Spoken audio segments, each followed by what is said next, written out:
Hey guys, tonight we're embarking on a journey not through space, but through time, specifically into the gentle, steamy world of tea. Imagine yourself for a moment not here in your cozy bed, but thousands of years ago, perhaps nestled amongst misty mountains. The air thick with the scent of damp earth and something subtly aromatic. Here, amidst towering mountains and lush forests, the Camellia sinensis plant, the very plant from which all true tea originates, grew wild. Now, pinpointing the exact moment of tea's discovery is, predictably, a bit like trying to find a specific cloud in a vast sky. Legends abound, and the most famous one centers around the mythical Emperor Shen Nung, often called the Divine Farmer, around 2737 BC. The story goes that Shen Nung, a pioneer of Chinese medicine and agriculture, was a meticulous man who insisted on boiling his drinking water for hygiene, a rather sensible practice for the time, if you ask me. One day, while resting beneath a wild tea tree, a few leaves drifted down, as if by magic, and landed directly into his pot of boiling water. The emperor, being both curious and apparently not afraid of a little unsolicited foliage in his drink, took a sip, and lo and behold, he found the resulting infusion to be remarkably refreshing and invigorating. He noted its medicinal properties, believing it could counteract the effects of various poisons. This tale, while charming, is likely just that, a tale. But it neatly encapsulates the early understanding of tea, a healthful, fortifying brew. Historians still argue whether Shen Nung was a real person or a composite figure representing centuries of agricultural innovation. You might be a weary traveler seeking warmth, or a humble monk contemplating the quiet rustle of leaves. You stumble upon a wild plant, its leaves glistening with morning dew.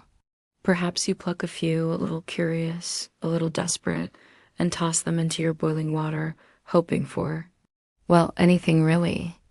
Little do you know, you're about to discover a beverage that will, quite literally, conquer the world, calm empires, and fuel revolutions. You'll definitely survive this journey, though your ancient counterparts might have had a few more challenges. So, before you get comfortable, take a moment to like the video and subscribe, but only if you genuinely enjoy what I do here. Let me know where you're listening from and what time it is for you. Now, dim the lights, maybe turn on a fan for that soft background hum, and let's ease into tonight's journey together. Our story, like so many good stories, begins in a mist-shrouded corner of ancient China, specifically the Yunnan province. What we do know is that early tea consumption was primarily medicinal. You weren't exactly having a tea party with little finger sandwiches back then. Instead, you were probably boiling tea leaves with other herbs, perhaps even rice or ginger, to create a potent tonic for whatever ailed you. Think of it more as a bitter, earthy medicine than a pleasant beverage. It was prescribed for headaches, fatigue, and even to help with digestion after a particularly heavy meal. Imagine, if you will, being offered a cup of tea for your upset stomach, and it's less a comforting cuppa and more a thick, herbal concoction that tastes vaguely of moss and desperation. But hey, if it worked, it worked. The early methods of preparing tea also tell us a lot about its perceived value. Sometimes the leaves were simply chewed raw or pounded into a paste, not unlike a very early, very green energy bar. It was a utilitarian plant, appreciated for its practical benefits rather than its delicate flavors. This early medicinal phase of tea is often overlooked, but it's crucial to understanding its slow, steady climb to global dominance. Without its initial perceived health benefits, it might have remained just another wild plant in the mountains. The tea plant itself is quite resilient. It thrives in humid subtropical climates, preferring acidic soils and plenty of rainfall. The fact that it grows naturally in regions like Yunnan, with its diverse ecosystem, meant that local populations would have encountered it frequently. It's not hard to imagine indigenous communities experimenting with various plants for sustenance and remedy. Perhaps a hunter, tired after a long day, noticed the stimulating effects of chewing a few tea leaves. Or a shaman seeking new herbs for healing rituals stumbled upon its unique properties. These quiet, unrecorded moments, far from the grand legends of emperors, are likely where the true discovery happened. The knowledge of its properties would have been passed down orally, from generation to generation, slowly weaving its way into local customs and practices. It wasn't a sudden, dramatic revelation, but a gradual recognition of a remarkable plant. And even today, some remote communities in Yunnan still practice ancient methods of tea preparation, offering a glimpse into what those very first brews might have been like. From these mystical beginnings, tea began its slow, deliberate transformation from a medicinal herb to a more widespread, albeit still specialized, beverage. You can imagine the early farmers, perhaps in the fertile river valleys, looking at this wild plant that everyone kept talking about for its healing powers. Someone somewhere had the bright idea. Why don't we try growing this stuff ourselves? This wasn't a quick process, mind you. Early agriculture was a game of trial and error, a constant dance with nature. They would have experimented with different soils, different altitudes, and different watering techniques, learning by doing year after patient year. It's a good thing they didn't have to deal with fussy online plant forums complaining about yellowing leaves. The focus initially wasn't on delicate flavors, but on yield and potency. The tea plant, Camellia sinensis, is remarkably adaptable, which is one reason eventually spread across the globe. But cultivating it on a larger scale required ingenuity. Early tea gardens would have been simple affairs, perhaps just rows of plants tucked into existing farm plots, tended by hand. You're not seeing vast, manicured estates at this point. Think more along the lines of a humble backyard garden, but with a plant that, unbeknownst to its tenders, would one day dominate global trade routes. These early cultivators probably developed rudimentary methods for processing the leaves, sun-drying them, steaming them, or perhaps even fermenting them accidentally, stumbling upon the different types of tea we know today, like green tea or black tea. One fascinating, quirky tidbit from this era is the use of tea bricks. Imagine a solid block, not of gold, but of compressed tea leaves, sometimes mixed with herbs, ginger, or even sticky rice for binding. These weren't just for convenient storage. They were effectively currency. Specific regions began to be recognized for the quality of their tea, much like wine regions today. The distinct characteristics of leaves grown in different soils and climates became apparent. This nascent understanding of terroir, the idea that a place imparts unique qualities to its produce, was a crucial step in tea's journey. It meant that tea was no longer just tea. It was the tea from this mountain or the tea from that valley, hinting at the vast, diverse world of tea that would eventually unfold. This period laid the foundational groundwork for the grand tea cultures that would soon emerge, transforming a humble plant into a central pillar of society. You could trade a tea brick for goods, services, or even as tribute. If you were a traveler in ancient China, your wallet might have consisted of a heavy, earthy block of compressed tea. It makes you wonder how many ancient merchants accidentally brewed their money when they were feeling peckish. This practice speaks volumes about tea's increasing value and importance in daily life, moving beyond just medicine into the realm of commerce and social exchange. Historians still argue whether the primary driver for tea brick creation was portability for trade or preservation for long-term storage in humid climates. It was likely a combination of both. The gradual shift from medicinal tonic to daily beverage coincided with the development of more sophisticated tea-making tools and rituals. Before, you might just throw some leaves into a pot of boiling water over an open fire. Now, people began to use special ceramic pots, finer cups, and even rudimentary whisking tools to create a more refined drink. This elevation of tea from mere sustenance to something more deliberate and enjoyable marked a significant cultural evolution. It was no longer just about feeling better. It was about the experience. You can almost hear the sighs of contentment from those early tea drinkers, finally savoring something that tasted good rather than just being good for them. As tea cultivation expanded, so too did the knowledge surrounding it. Specific regions began to be recognized for the quality of their tea, much like wine regions today. The distinct characteristics of leaves grown in different soils and climates became apparent. This nascent understanding of terroir, the idea that a place imparts unique qualities to its produce, was a crucial step in tea's journey. It meant that tea was no longer just tea. It was the tea from this mountain or the tea from that valley, hinting at the vast, diverse world of tea that would eventually unfold.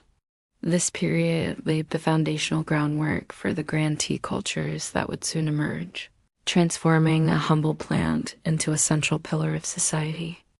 With the foundations of cultivation laid, tea truly began to blossom during China's illustrious Tang dynasty. This was a period of immense cultural flourishing, a golden age of poetry, art, and, yes, tea. You can almost feel the silk robes rustling, hear the soft murmur of scholars debating, and smell the delicate aroma of tea wafting through elegant courtyards. This wasn't just a cookbook for tea. It was the first comprehensive treatise on the subject, covering everything from the origins of the tea plant and its cultivation to the proper methods of processing brewing and even the philosophy of tea drinking. Wei Yu meticulously detailed the ideal water sources, the best types of tea leaves, and the appropriate utensils. He even described the spiritual and moral qualities associated with tea, elevating it to a profound art. If you wanted to be anyone of importance in the Tang dynasty, you'd better have read your Cha Jing. It's essentially the ancient world's definitive guide to becoming a tea snob, but in the most elegant way possible. During the Tang, tea transitioned from a mere beverage to an art form, a symbol of refined taste and intellectual pursuit. It was no longer just about survival or medicine. It was about aesthetics, philosophy, and social connection. Imagine yourself as a Tang dynasty scholar, perhaps composing a poem under the soft glow of a lantern. Your mind is clear, your senses alert, thanks to the gentle stimulation of a freshly brewed cup. Tea became an indispensable companion for intellectual pursuits, believed to sharpen the mind and calm the spirit. It was served in elaborate ceremonies, often involving specific types of water, precise heating methods, and beautifully crafted teaware. This wasn't just drinking. It was an experience, a ritual designed to bring harmony and contemplation. The Tang court, with its love for all things beautiful and refined, embraced tea wholeheartedly, solidifying its place at the heart of Chinese culture. A mainstream historical fact from this era is the emergence of Lu Yu's The Classic of Tea, or Cha Jing, written around 760 CE. This wasn't just a cookbook for tea. It was the first comprehensive treatise on the subject, covering everything from the origins of the tea plant and its cultivation to the proper methods of processing brewing and even the philosophy of tea drinking. Wei Yu meticulously detailed the ideal water sources, the best types of tea leaves, and the appropriate utensils. He even described the spiritual and moral qualities associated with tea, elevating it to a profound art. If you wanted to be anyone of importance in the Tang dynasty, you'd better have read your Cha Jing. It's essentially the ancient world's definitive guide to becoming a tea snob, but in the most elegant way possible. Now for a quirky tidbit, during the Tang dynasty, it was common to add various ingredients to tea, which might sound a bit odd to our modern palates. Deliberate journey outwards. Merchants, monks, and diplomats carried tea leaves and knowledge of its preparation to neighboring regions, particularly Korea and Japan. It wasn't a rapid explosion, but a gentle, steady spread, like the quiet unfurling of a new leaf. The reverence for tea, its association with refinement and spiritual practice, was eagerly adopted by these new cultures, setting the stage for their own unique tea traditions. The Tang Dynasty didn't just drink tea. They codified it, celebrated it, and in doing so, ensured its enduring legacy. We're not talking about a splash of milk or a slice of lemon here. Think more lines of salt, ginger, orange peel, or even onions. Yes, onions. Imagine sipping your calming cup of tea and getting a subtle hint of allium. It was believed these additions enhanced the tea's medicinal properties or simply added interesting flavors. Historians still argue whether these additions were primarily for medicinal purposes, to mask the sometimes bitter taste of early tea, or simply a matter of regional culinary preference. It certainly paints a vivid picture of a tea culture far removed from our own delicate infusions. The influence of the Tang Dynasty's tea culture extended far beyond its borders. As trade routes like the Silk Road flourished, tea began its slow, deliberate journey outwards. Merchants, monks, and diplomats carried tea leaves and knowledge of its preparation to neighboring regions, particularly Korea and Japan. It wasn't a rapid explosion, but a gentle, steady spread, like the quiet unfurling of a new leaf.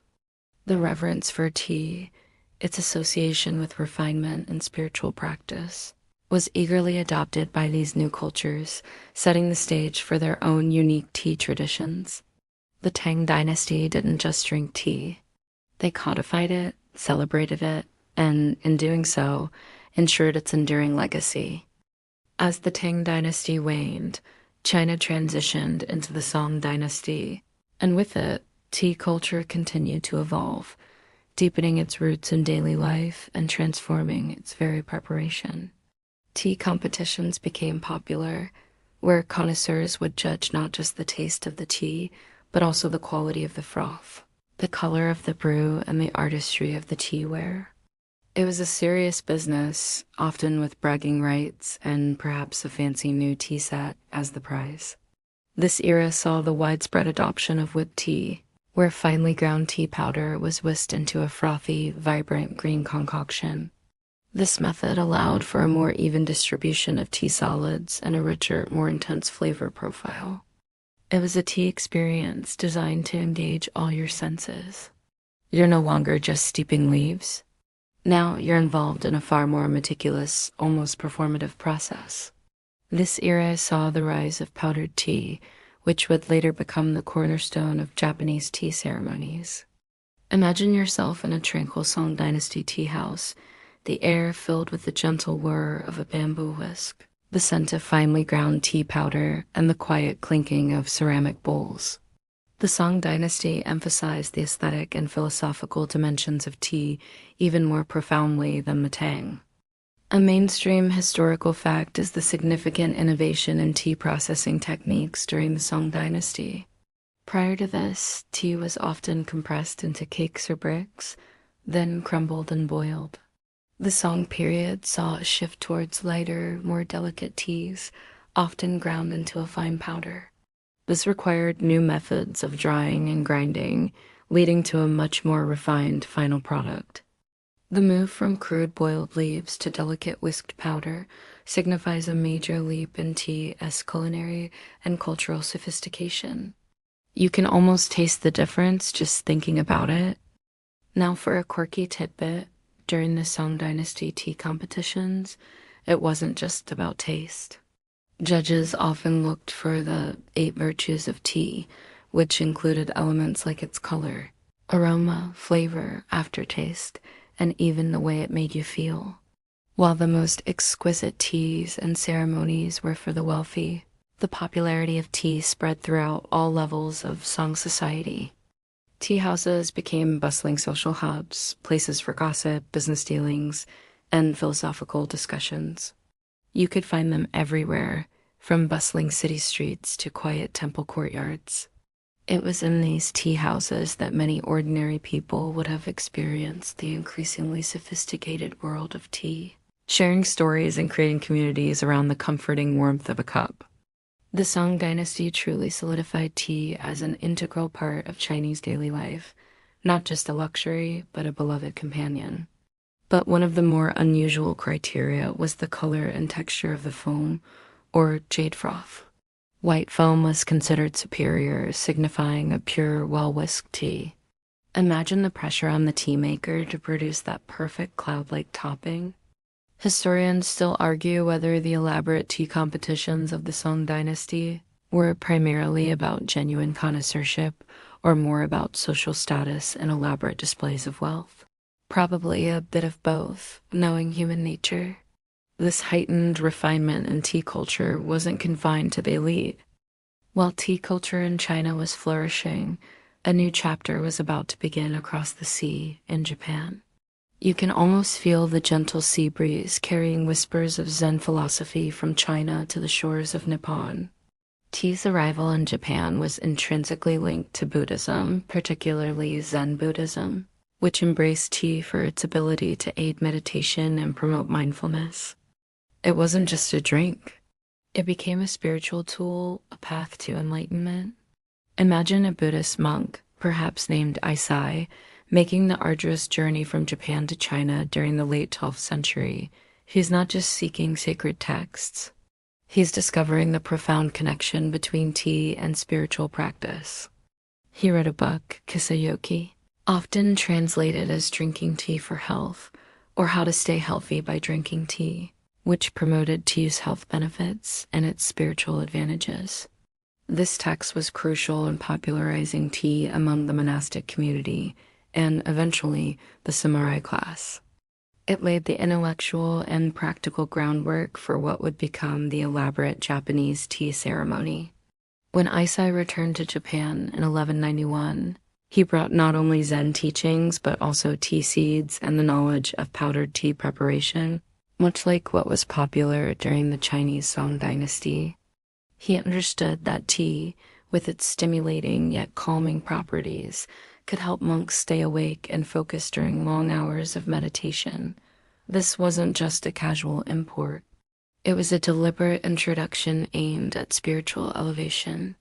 A mainstream historical fact is that Aisai is widely credited with introducing tea to Japan, particularly the practice of drinking powdered green tea or matcha. He read a book, Kisayoki, often translated as Drinking Tea for Health, or How to Stay Healthy by Drinking Tea, which promoted tea's health benefits and its spiritual advantages. This text was crucial in popularizing tea among the monastic community and, eventually, the samurai class. It laid the intellectual and practical groundwork for what would become the elaborate Japanese tea ceremony. Now for a quirky tidbit. Initially, tea in Japan was so rare and valued that it was often used as a form of medicine and was almost exclusively consumed by Buddhist monks and the highest echelons of society.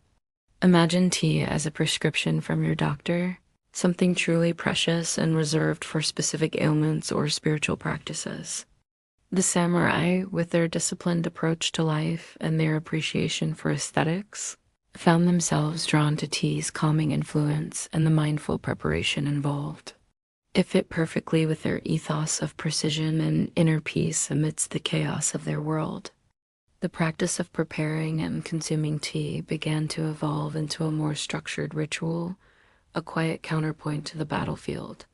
This gradual adoption by the warrior class was a significant step, ensuring tea as enduring presence in Japanese culture and setting the stage for the highly refined tea ceremony we know today. It wasn't something you just grab at a convenience store. This scarcity and reverence lent tea an almost mystical aura. Historians still argue whether Aisai's primary motivation was to promote tea as a health tonic or as an indispensable aid to Zen meditation. It's likely both, as the two were often intertwined in ancient Eastern thought. As tea gained traction within monastic circles, its appeal slowly began to spread beyond the temples. The samurai, with their disciplined approach to life and their appreciation for aesthetics, found themselves drawn to tea's calming influence and the mindful preparation involved. It fit perfectly with their ethos of precision and inner peace amidst the chaos of their world. The practice of preparing and consuming tea began to evolve into a more structured ritual, a quiet counterpoint to the battlefield. This gradual adoption by the warrior class was a significant step, ensuring tea as enduring presence in Japanese culture and setting the stage for the highly refined tea ceremony we know today. From the quiet contemplation of monks, tea culture in Japan found the surprising, yet fitting home within the disciplined world of the samurai. You can almost hear the soft rustle of ceremonial robes contrasting with the imagined clang of steel. As warriors sought inner peace through the meticulous practice of shanoyu, the Japanese tea ceremony. He sheds his weapons and his worldly concerns at the low entrance, humbling himself as he steps inside. He established the 4 core principles of the tea ceremony: harmony, respect, purity, and tranquility. Especially one made by a renowned potter and used by a famous tea master could be worth more than a samurai's entire estate, including his castle. And discuss matters of state in a peaceful, respectful environment, leaving their grievances at the door of the tea hut. It fostered a unique kind of diplomacy where shared aesthetic appreciation could momentarily bridge political divides. This quiet, dignified ritual, far from the roar of battle, became an unexpected crucible for peace. An understanding, highlighting tea's remarkable ability to bring people together, even those who might otherwise be sworn enemies. These bowls were considered works of art, imbued with history and spiritual significance. Imagine the pressure of holding a fortune in your hands every time you had a cuppa. Historians still argue whether the extreme value placed on these tea utensils was purely aesthetic, a sign of social status, or a practical means for warlords to safely store their wealth in easily transportable, yet highly valued objects. Probably a mix, again, showcasing human ingenuity for both beauty and practicality. Riku's influence was so profound that he is still considered the most important figure in the history of the Japanese tea ceremony. He emphasized austerity and naturalness, moving away from ostentatious displays towards a more profound spiritual experience. If you were a samurai in this period, mastering the tea ceremony was as important as mastering the sword, perhaps even more so for your soul. Here, every movement is deliberate, every object carefully chosen, every sound hushed. The shanoyu became a sanctuary, a moment of profound tranquility amidst a tumultuous era of civil war and political intrigue. It offered a space for quiet reflection, fostering a sense of harmony and respect that transcended the brutal realities of their daily lives. The aesthetic principles of wabi-sabi, the appreciation of imperfection, impermanence, and simplicity, found their ultimate expression in the tea ceremony, shaping its serene and understated beauty. This wasn't just about drinking tea. It was a profound spiritual and aesthetic practice that perfectly aligned with the samurai's pursuit of discipline, harmony, and mindfulness. Imagine a powerful samurai warlord, fresh from the battlefield, entering a small, unassuming tea hut. A mainstream historical fact is that the tea ceremony, or channo, was refined and formalized during the Sengoku period by masters like Sen no Rikyu. Now for a quirky tidbit. During certain periods, a single perfectly crafted tea bowl. The tea ceremony also served as a neutral ground, a place where rival daimyo could meet and discuss matters of state in a peaceful, respectful environment, leaving their grievances at the door of the tea hut. It fostered a unique kind of diplomacy where shared aesthetic appreciation could momentarily bridge political divides. This quiet, dignified ritual, far from the roar of battle, became an unexpected crucible for peace and understanding, highlighting tea's remarkable ability to bring people together, even those who might otherwise be sworn enemies. While tea was blossoming into a refined art form in East Asia, its journey westward was a much slower, more arduous affair. You can imagine merchants, their camels laden with precious silks and spices, carefully adding bundles of dried tea leaves to their cargo as they traversed the legendary Silk Road. The Silk Road, a sprawling network of trade routes connecting the East and West, was the primary artery through which goods, ideas, and eventually tea traveled. These bricks were often used in trade with nomadic tribes in Central Asia, and compacted that they were actually used as a form of building material or fuel in areas where wood was scarce. While some adopted it, others might have just seen it as another exotic curio. It wasn't until much later that tea would really ignite the imaginations of Europeans. For centuries, it remained an exclusive, almost mythical commodity, known only through distant rumors and rare, expensive imports. The slow, gradual trickle contrasts sharply with the explosive popularity tea would later achieve once maritime trade routes opened up. But it was these intrepid overland travelers who first paved the way, one dusty tea brick at a time. Imagine building a small shelter or starting a fire with what we now consider a delicate beverage ingredient. It speaks to the incredible versatility and sheer abundance of tea in certain regions. Historians still argue whether the initial spread of tea along the Silk Road was driven more by its medicinal reputation or by its growing use as a convenient, portable commodity for trade. It was probably a blend, depending on who was doing the trading and for what purpose. In Siberia, who would sometimes boil them with yak butter and salt to create a hearty, energizing, and very un-English cup of tea. It makes you wonder what a modern tea connoisseur would make of a salty, buttery brew. But tea wasn't a primary export initially. It was a curious sideline, a rare item sometimes carried alongside more established goods like silk, porcelain, and spices.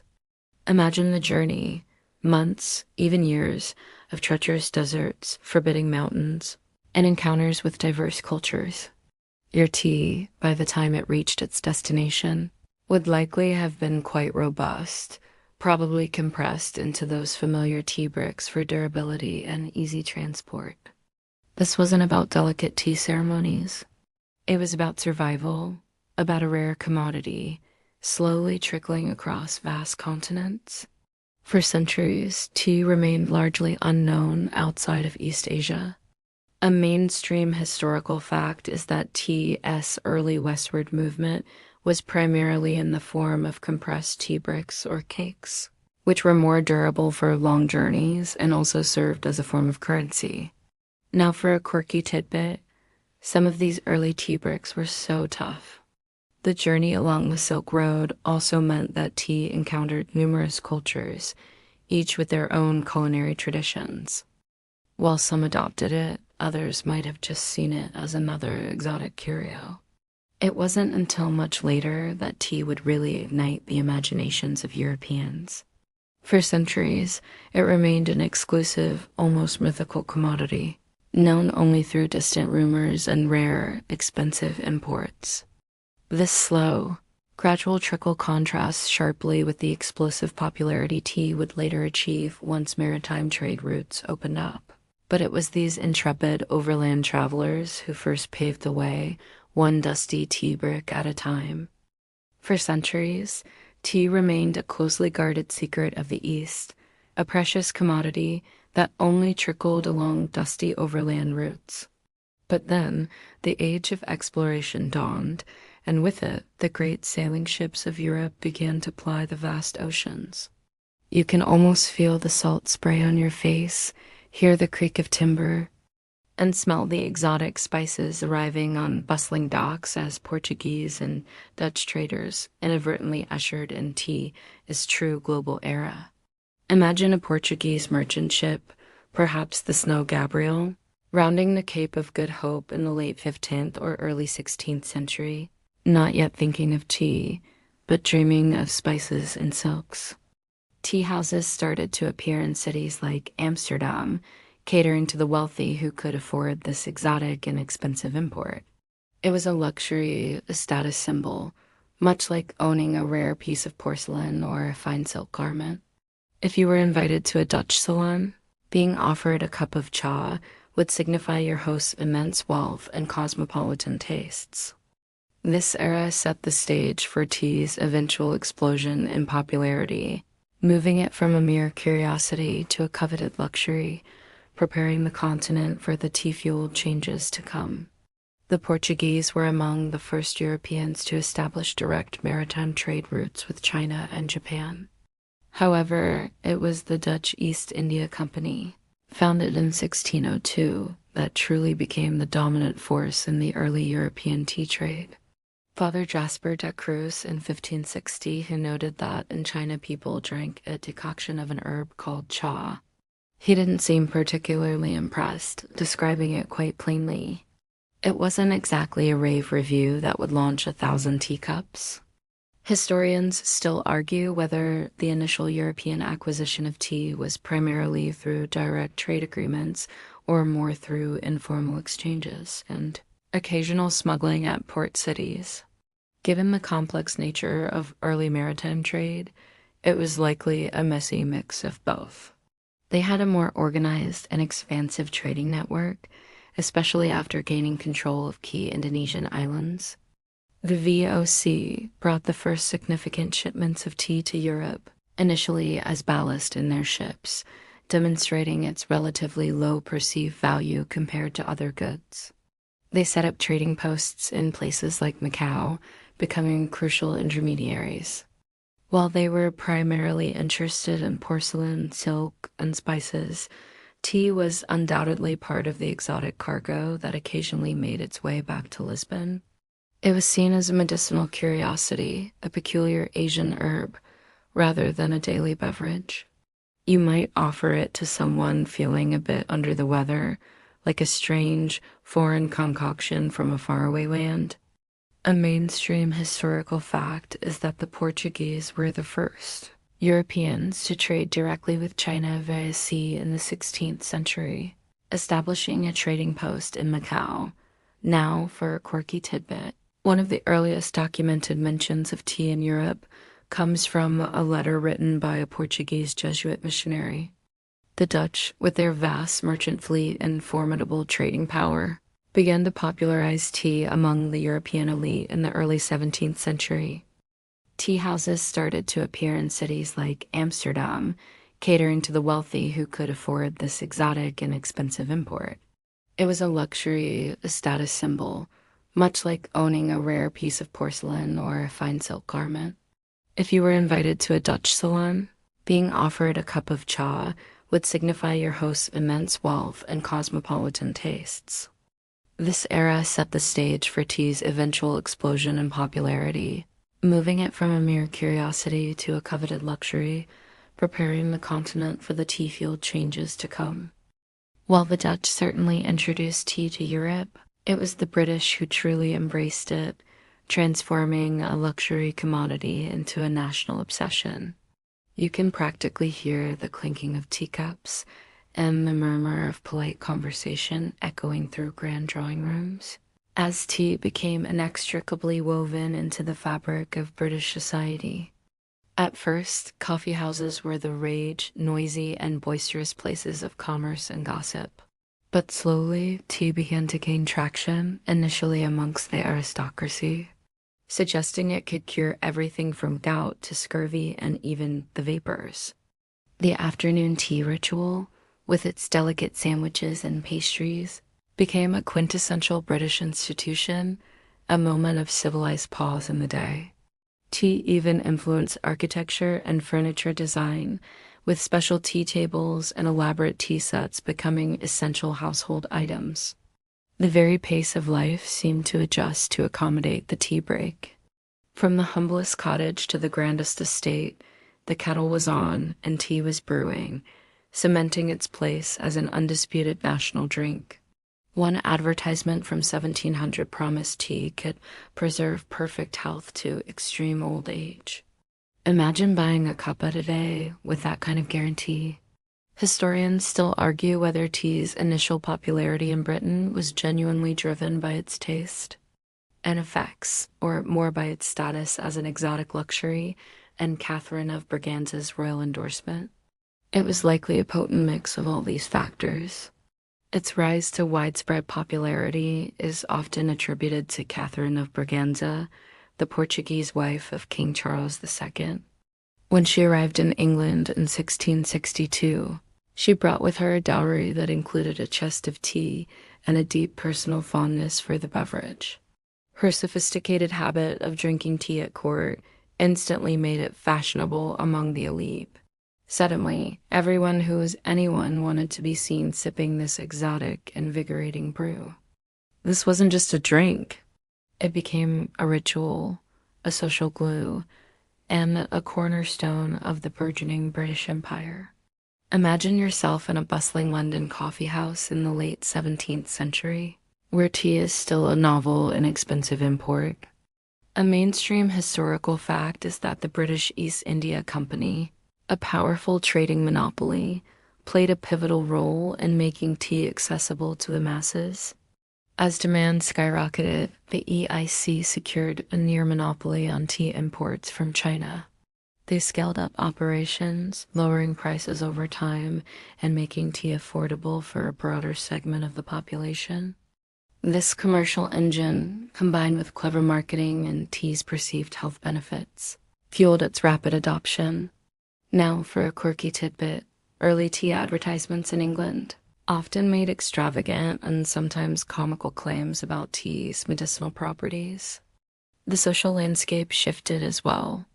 Tea gardens emerged as popular public spaces, offering a genteel alternative to taverns. The afternoon tea ritual, with its delicate sandwiches and pastries, became a quintessential British institution, a moment of civilized pause in the day. Tea even influenced architecture and furniture design, with special tea tables and elaborate tea sets becoming essential household items. The very pace of life seemed to adjust to accommodate the tea break. From the humblest cottage to the grandest estate, the kettle was on and tea was brewing, cementing its place as an undisputed national drink. Just as tea had cemented itself in British society, its journey took a dramatic, politically charged turn across the Atlantic, culminating in an event that would echo through history. You can almost smell the salt air mingling with the distinctive scent of black tea, as frustration and defiance simmered in the bustling ports of colonial America, leading to the infamous Boston Tea Party. This wasn't about a peaceful cuppa. It was about taxation, representation, and the brewing storm of revolution. Imagine yourself in a bustling colonial port city like Boston in the mid-18th century. They passed the intolerable acts closing Boston Harbor, curtailing Massachusetts' self-governance, and quartering British troops in colonial homes. These punitive measures only served to further inflame colonial resentment and solidify opposition to British rule. The Boston Tea Party, therefore, became a powerful symbol of American resistance, a defining moment that pushed the colonies closer to declaring independence. It highlights how something as seemingly innocuous as a cup of tea could become the focal. The British Empire, deeply in debt after the 7 Years' War, sought to raise revenue from its American colonies. This act of rebellion, known as the Boston Tea Party, was a direct protest against the Tea Act and British taxation policies. It wasn't a spontaneous outburst, but a planned act of defiance, sending a clear message to London that the colonists would not tolerate perceived injustices. They passed a series of acts, including the Tea Act of 1773, which granted the British East India Company a monopoly on tea sales in the colonies and allowed them to sell tea directly, bypassing colonial merchants and imposing a small but symbolic tax. While the price of EIC tea was actually lower than smuggled Dutch tea, the colonists viewed the tax as an affront to their rights, a blatant example of taxation without representation. A mainstream historical fact is that on December 16, 1773, a group of American colonists, disguised as Mohawk Native Americans, boarded 3 British ships in Boston Harbor and dumped 342 chests of tea into the water. Now for a quirky tidbit, the tea dumped into Boston Harbor was primarily bohea tea, a low-grade black tea, along with some more premium Souchong and Kongo varieties. Imagine throwing away what was, for many, a luxury item, not to mention a significant amount of money in tea. The financial loss to the British East India Company was substantial, estimated at over £10,000, which would be millions in today's currency. Historians still argue whether the Boston Tea Party was a universally supported act of patriotism or radical act that alienated many moderate colonists who preferred peaceful protest. It certainly ignited the flames of revolution, regardless. The British response was swift and severe. They passed intolerable acts, closing Boston Harbor, curtailing Massachusetts self-governance, and quartering British troops in colonial homes. These punitive measures only served to further inflame colonial resentment and solidify opposition to British rule. The Boston Tea Party, therefore, became a powerful symbol of American resistance, a defining moment that pushed the colonies closer to declaring independence. It highlights how something as seemingly innocuous as a cup of tea could become the focal point of a grand, sweeping political struggle, ultimately altering the course of history.